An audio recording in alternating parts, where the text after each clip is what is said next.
आज के हमारी 16वीं विधानसभा के प्रबोधन के अवसर पर हमारे बीच में जो इसी सदन से गए हैं और इस सदन में काफ़ी समय तक वो रहे हैं, ऐसे माननीय लोकसभा के अध्यक्ष श्री ओम बिरला जी, माननीय विधानसभा के अध्यक्ष श्री वासुदेव देवनानी जी, सम्मानित वक्ता, उपस्थित सभी साथी विधायकगण, माननीय लोकसभा अध्यक्ष जी का इस समारोह में अभिनंदन करता हूं।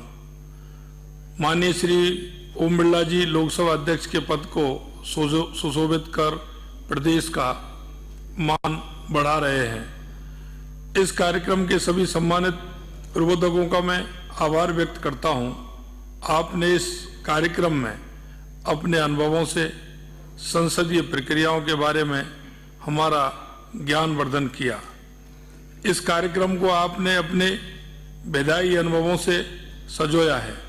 संसदीय प्रक्रिया के नियमों को उदाहरण से समझाया है। कार्यक्रम के विभिन्न सत्रों में हमें विविधियों की सभा की प्रक्रिया, कार्य संचालन, नियमों और समय के साथ बनी परिपाटियों के बारे में उपयोगी जानकारी दी है। हमारे विद्वान वक्ताओं ने विधायिका और इसकी समितियों के कार्यों के विभिन्न आयामों पर भी प्रकाश डाला और माननीय श्री बिरला जी की अनुभवों से भी हम लाभान्वित होंगे। माननीय उपराष्ट्रपति जी ने अपने संबोधन में कहा कि हमारा देश दुनिया की 5वीं आर्थिक महाशक्ति बन गया है। देश निर्माण के इस हवन में आप सभी का योगदान है और विकास की गंगा की शुरुआत विधायिका से ही होती है। माननीय उपराष्ट्रपति जी ने अपने अनुभव से हमें ये समझाने की कोशिश की कि सदन को चलाने की जिम्मेदारी पक्ष और विपक्ष दोनों की होती है। इसलिए हमारा आचरण अनुकरणीय एवं आदर्श होना चाहिए। सदन में किए जाने वाले व्यवधान का असर नकारात्मक होता है। उपराष्ट्रपति महोदय ने हमें भारत की संविधान सभा से प्रेरणा लेने के लिए कहा और बताया कि संविधान सभा 3 साल तक बिना किसी व्यवधान के चली।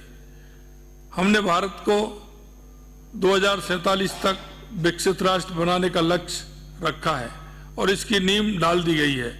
अब हमारा यह कर्तव्य है कि इस लक्ष्य को प्राप्त करने के लिए जी जान से कार्य करें। उन्होंने संविधान निर्माता बाबा साहब भीमराव अम्बेडकर जी के कथन से प्रभावित होकर प्रथम भारतीय, अंतिम भारतीय और सिर्फ भारतीय होने का संदेश दिया है। माननीय उपराष्ट्रपति जी ने हमें भारत के मूल सचित्र संविधान के सौंदर्य से भी परिचित करवाया। उन्होंने हमें बताया कि हमारे संविधान के भाग 3 में, जिसमें मौलिक अधिकारों के बारे में बताया गया है, वहाँ श्री राम, माता सीता एवं लक्ष्मण जी के चित्र बनाए हुए हैं, जो इस देश के लिए पूजनीय, आदर्श एवं प्रेरणा स्रोत है। माननीय उपराष्ट्रपति महोदय जी ने मुझ में अपना विश्वास जताया, इसके लिए मैं उनका आभारी हूं एवं मैं प्रयास करूंगा कि उनकी उम्मीदों पर खरा उतर सकूं। माननीय विधानसभा अध्यक्ष महोदय ने अपने संबोधन में कहा कि प्रबोधन कार्यक्रम नवनिर्वाचित विधायकों के लिए विधानसभा की विशिष्ट कार्यप्रणाली से परिचित होने का अवसर है। विधानसभा कार्यप्रणाली में परंपरागत होने के लिए निरंतर सीखना आवश्यक है। इसके लिए आपको अधिक से अधिक सदन में उपस्थित रहना होगा। माननीय विधानसभा अध्यक्ष ने सदन में विधायकों के आचरण पर भी रोशनी डालते हुए कहा कि यहाँ हम अपने विधानसभा क्षेत्र की जनता का प्रतिनिधित्व कर रहे हैं, इसलिए हमें जनहित के मुद्दे नियमों के तहत उठाने होंगे। साथ ही सदन में ऐसा आचरण प्रस्तुत करना होगा जिसका सभी लोगों के मध्य सकारात्मक संदेश जाए। उन्होंने कहा कि सदस्यों की सबसे बड़ी जिम्मेदारी है कि वे सदन में अपनी उपस्थिति सुनिश्चित करें, क्योंकि आपकी अनुपस्थिति किसी भी विधेयक की दिशा बदल सकती है। माननीय पूर्व अध्यक्ष श्री सीपी जोशी जी ने अपने अनुभव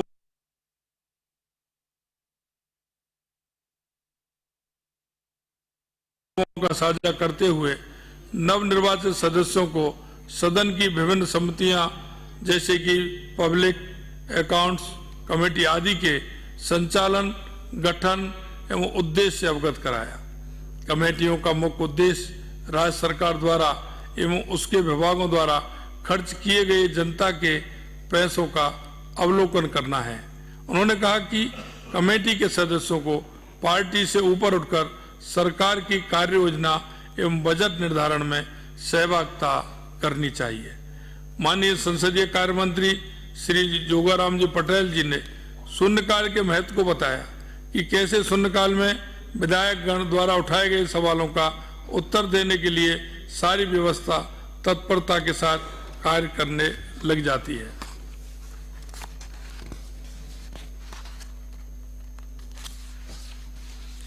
राज्यसभा सदस्य श्री घनश्याम तिवारी जी ने बिल सदन की मेज पर रखने से लेकर बिल पारित करने की पूरी प्रक्रिया से अवगत करवाया।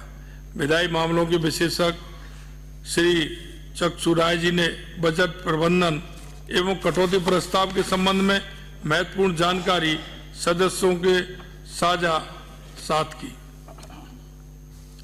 लोकसभा सांसद श्री राजेंद्र अग्रवाल जी ने स्थगन प्रस्ताव, विशेष उल्लेख के प्रस्ताव, अवलंबनीय लोक महत्व जैसे महत्वपूर्ण विषय पर अपने विचारों से हमें अवगत कराया।